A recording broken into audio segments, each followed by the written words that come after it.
on to the third week of the Blankenship Coaches Show. I'm your host, Brody Feldman. Alongside me, head coach, Blankenship. Coach, how you doing? Brody, I'm good, man. It's good to be back with you this week. Absolutely. It's always good to talk some sports. So, week 2's behind us. Week 3's on the horizon. How have things been going this week? Yeah, man, we've had a really competitive, really upbeat. I feel like we've had strong practices up to this point this week, and our kids are looking forward. We're going to play the next play and be ready to go hopefully on Friday night with a great game plan and give great effort and execute that plan. Absolutely. It's a tough week. Always is a tough week after a loss. You always want to put it behind you. You know it's going to be a tough game anytime you play Stillwater. Sure. But what can your young group of kids, after graduating somewhere around 30 athletes last year, what can your young group take from this game? You know, there are a lot of small things that we can do better.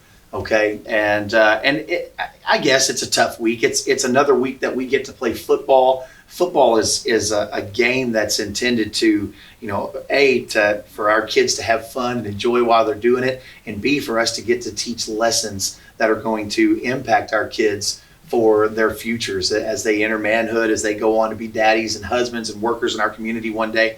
Storms are going to come. Things are going to happen to us throughout the course of our life that are tough, and our coaches are always try to do our very best to use those times that are tough times or times of disappointment to try to teach our kids important lessons about character and what it means to be a leader and how to just keep your faith and continue to work hard. And that's exactly what we've done this week. We have a great plan inside of our program. And listen, we believe in that plan. We trust that plan. A loss doesn't change anything for us. It's just a gauge or feedback of where we are right now competitively and in the game of football. And there are a lot of little things. We believe discipline in the details is one of our core values in our football program, and we believe strongly in that. There were a lot of little things that we saw on Friday night we weren't very disciplined in, and little things that we can fix. And when we get those things fixed, man, I think we're going to have a really competitive football team moving forward into this year. We have a lot of first-year starters. That's to be expected. But no, listen, we're really optimistic in our program and believe that we're on the right trajectory. We're not panicking. We're not changing anything. We're going to continue to do what we do because we have a solid plan. It's a well thought out plan. It's a proven plan in place, and we're just going to continue to work through that plan. I say it's a tough week.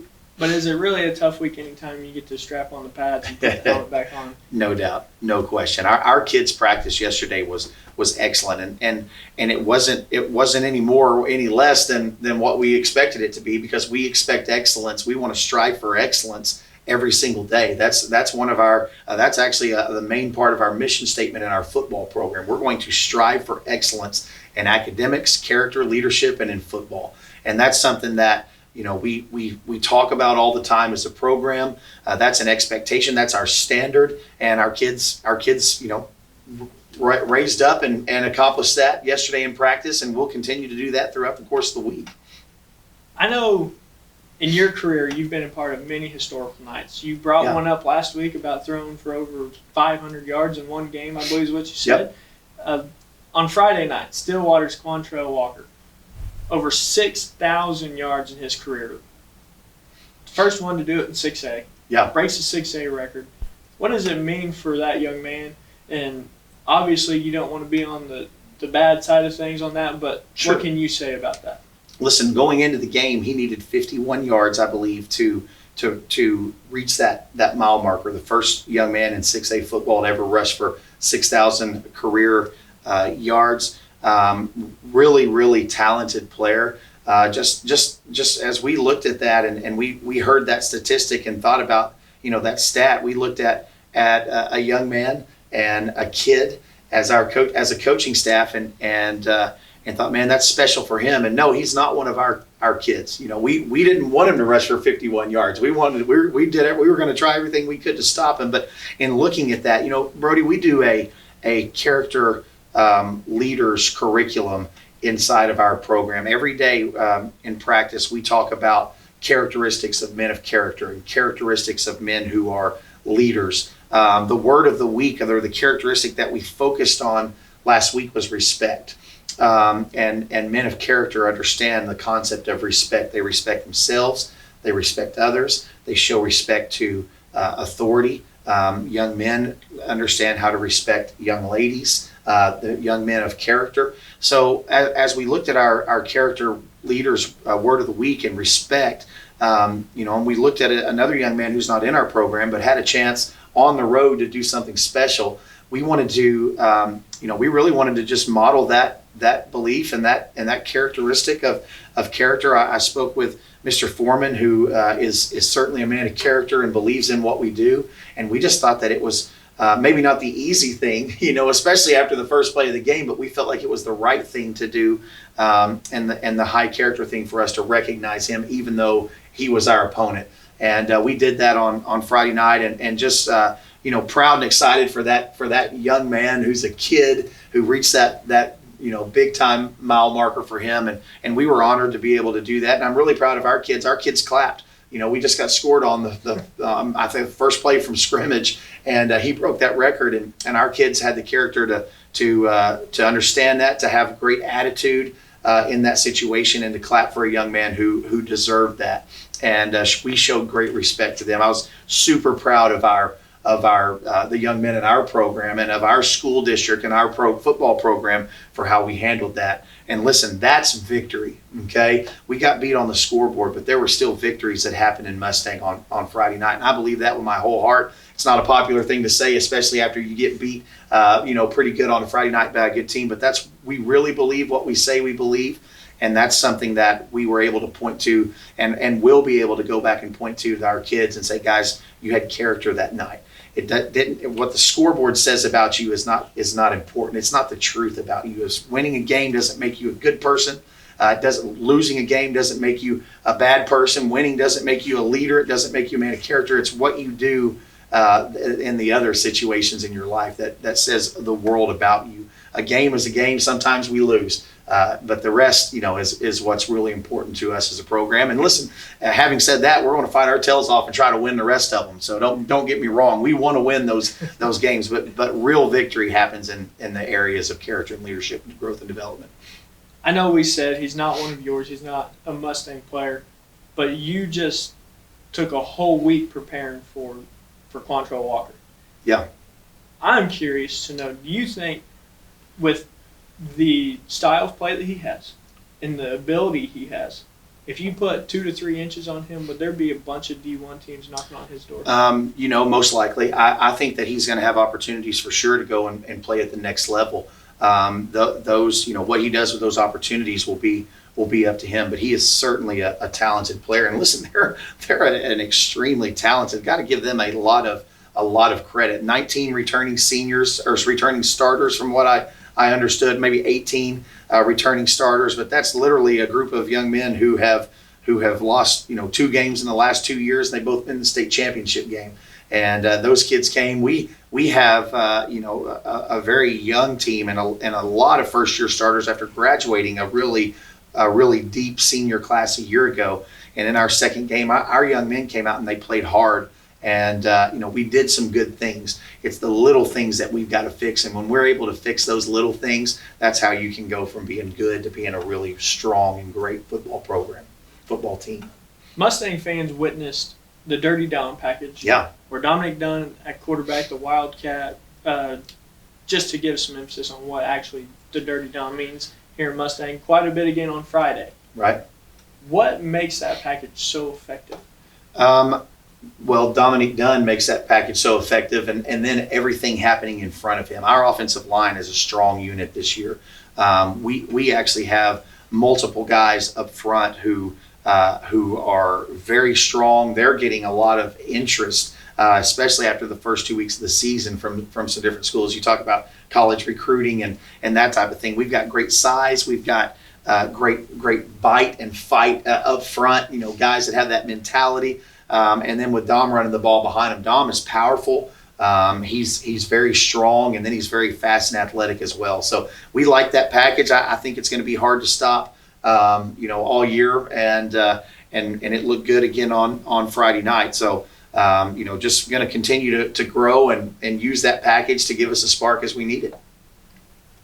We're going to take our halftime break here on the Lee Blankenship Coaches Show. And we will be right back after these short messages from our sponsors.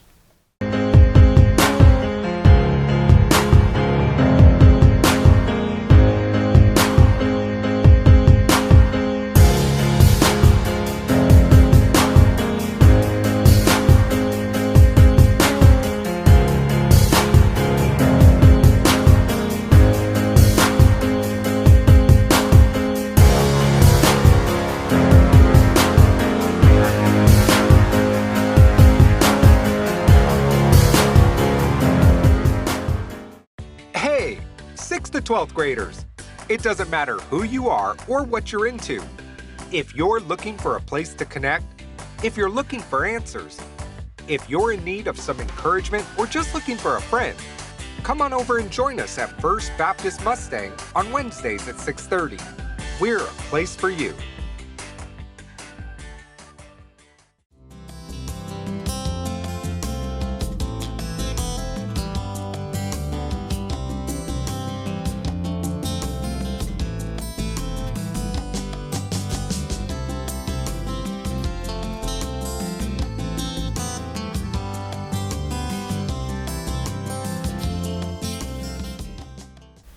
Welcome back. This is the last week of what some call preseason. It's the 3 non-district games. So one more game before you get into the regular season, if you want to put it into NFL terms. You have Norman coming to town. Last Friday, we saw multiple quarterbacks take snaps in the game. Is that something that fans can expect to see in this final preseason game? That's a good question. Throughout the course of the game, as coaches, we're not looking at, we've got to play this guy and then we've got to get this guy in at this time. We kind of just go with the flow of the game. We're going to prepare all of our kids to play, and we expect all of our players to be prepared to play when their number's called on Friday night. I think definitely you will see. Dom Dunn at quarterback, obviously with his little package that we run with him, and then we kind of just are going to go with who's got the hot hand at quarterback. Looking at Friday night, nobody got benched on Friday night. We just looked at it and said, let's give guys opportunities to go in and see what they can do in this situation in the game. The young man from Bixby, who's one of the top quarterbacks in Oklahoma, a 3-year starter, never lost a game in his career. He threw 3 interceptions in the state championship game against that defense. Most of the same kids that were on the field against us on Friday night, and then took several sacks. And that's not saying that he didn't have a good game. He's a phenomenal player. They have an excellent scheme, and then the way that they play, it's really tough. So for us to go in and play a couple of guys who have very little Friday night experience. We're definitely not panicking. We believe in our quarterbacks. We believe that we have a very deep group as well, and we think that the more experience that we can get our guys as a whole, the better that's going to make our program in the long run. So that's a long answer around a short question, and but at the end of the day, we're going to go with who we believe can help us win and give us a spark in that moment. And we've got faith that it can be any of the guys in that quarterback room. After a game like Friday night, where you trail most of the game and you come out with a loss, how quickly do you turn the page and start looking forward to become 1-0 the next week? Yeah, I mean, listen, for us, and I think a lot of teams make this mistake, and our kids have been guilty of this at times in my short time here in our program, and this is something that we're fighting hard and trying to get our kids to understand and change. We don't even look at the big picture of the game. On Friday night when we got behind, in our the natural tendency in your mind is to go, oh my goodness, we're behind, and how look at the score, we got to score 3 touchdowns, and how are we going to do it? And my grandma was watching this on the live stream, and Coach Blankenship, I've got to go talk about this on Monday at the show with Brody, and that's the wrong mindset to have. The mindset for our offense should be get a first down. It's play by play. What am I doing right now to give my best effort? So looking back, and the question is a good question by you, but we look at it a little bit differently. We should be focused on getting a first down. On defense, let's get a stop. Okay, on Saturday in film, let's all be in attendance and show up and give our very best effort. Have our be very attentive. Understand what we did and what we need to fix. On Sunday, let's watch film. Be prepared to receive our scouting report. On Monday, be there at 6:30 a.m. for our scouting report meetings and walkthrough. So it's not so much, oh, that one's behind us and that was tough and we look at that, but now we got to win a game on Friday. It's now, today, in this moment, I have to be the best version of me that I can be. And that's the message, and that's what our program is built on, trying to get our kids to understand it's not about beating Norman right now. It's about being the best me that I can be right now in Miss Johnson's English class, right? In my attendance at school, and the way that I respect and speak to my teacher, in the attitude and effort that I give in the weight room sixth period. When I run out on the field, it's not let's have a great practice, let's have a great rep in this practice, and then let's have another great rep, and let's be my very best I can be on the next rep. And that's what the mentality that we're trying to create within our kids. And when we take care of those things, when we can create that mentality that in everything I do, I'm going to do my very best, okay? And for me, as a man of faith, I'd say is under the Lord. And our kids just say, hey, for whatever reason you believe that you should do your very best. Doing your best is what we want to get out of you in every aspect, in every phase of your life. And then Friday nights take care of themselves. You know, if the scoreboard shows that we lost the game, well, then we'll clap our hands and tip our hats to our opponents because their best was better than our best. But when we can play our best and we can be our best from Saturday morning until Friday at 10 p.m., then we can hold our hands up high and our heads up high. And to me, that's what success is for our kids. We're teaching them how to maximize what God gave them, and that's what our message is to our kids. So can we turn the page? Of course. We're going to play the next play right now because that's all that matters in this moment is this play. You've had your fair share of craziness during this time with the virus that's taken over the world. Maybe nothing crazier than what's coming up this week. You have an opponent this Friday coming to Mustang that you have no game film on because they have not had a chance to play yet this year. That is the Norman Tigers. Be here at Bronco Stadium Friday at 7 p.m. What do you do to prepare for a team that you don't have film on? You know, that's a great question. This is the perfect week for us to focus on us. You know, to continue to get better, to do what we do. You know, in terms of focusing on our scheme instead of focusing on what they do. We do have one film from the scrimmage. I was able to trade video. They actually scrimmaged Stillwater in the year, and then they were quarantined their entire program. So that's, you know, your heart goes out to those kids. We played 2 ball games, and this will be their first. You know, and we saw what happened when our offensive line didn't play their practice the week ahead of the UConn game before. We fully expect their kids to come out and have fresh legs and be feeling good and healthy, and we get their very best effort. They are practicing this week, so they will have had a week of preparation. In terms of us preparing for them, we've got some film on them from last year. You know, and then again that scrimmage film. I think their defensive line is really, really talented.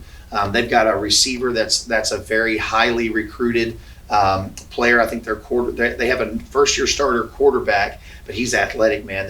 We're looking and expecting them to use him in the quarterback run game, and then throw the ball down the field to that receiver that they have that's got multiple Division I offers and had a really phenomenal season last year. This is a playoff team from a year ago. A very solid team, and they're just going to rebuild from that and be a really solid opponent for us on Friday night. Just got to take care of the little things, and we'll be okay. You mentioned they're going to come in with fresh legs. Yeah. If it's anything like your offensive line was that first Saturday, they're going to be hungry. They're going to be ready to fight. So I know focus on Mustang. Yeah. So what can your players and your coaching staff focus on this week and going into Friday night to be prepared to take on what's going to be Norman's best. Yeah, we tell our kids all the time, you can't control how big you are to an extent. You can't control how tall you are. Can't control what your top end speed is. Everybody has a limit to how fast they can run, but we can control our conditioning. So that's something that we're really looking at with our kids this week and trying to challenge our kids. We want to control our conditioning. We want to fly around in practice. We want to get great conditioning in the middle of practice, and then we want to lift at the beginning of practice or right before we go out on the field on Monday, Tuesday, and Wednesday. We have a team lift. We're trying to build and maintain and create as much strength as we can inside of our program, which is also a form of conditioning. And then at the end of practice, we want to be strong and really strong-hearted in the way that we approach, the sprints that we run at the end. So that's something that we can control. Listen, I wish God would have made me 6'4" and run a 4.5 40, and he didn't, and that's okay. He made me exactly and designed me exactly how I am for a purpose and a reason.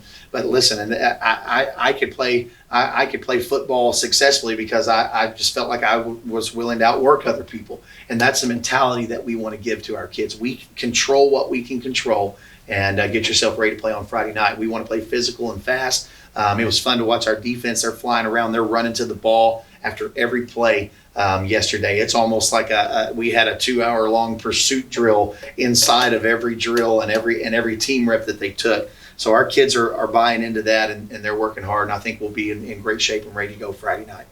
Coach, I want to thank you for joining us for week 3 of the Lee Blankenship Coaches Show. Thank you, everybody, for tuning in with us this week. As always, Coach, Go Broncos.